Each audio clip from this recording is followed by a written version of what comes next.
The March on Washington was a pivotal point. The civil rights movement was going full steam.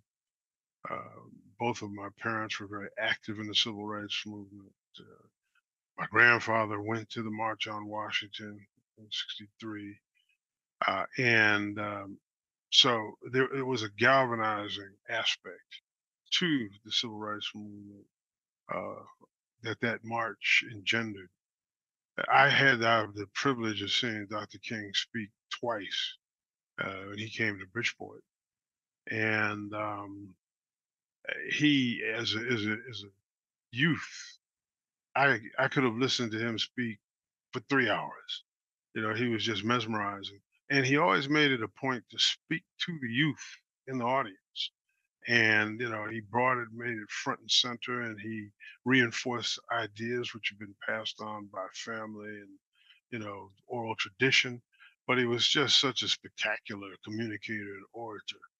And that march, it what it did was the thing about the civil rights movement was there was tremendous optimism that a change could come about.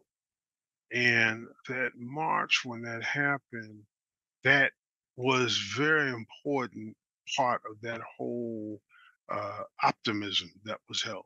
There was a certain amount of frustration because at that particular point in time, it looked as if the civil rights bill had been bogged down uh, in Congress and was not going to go through. And of course, President Kennedy, that was one of his platforms that it would.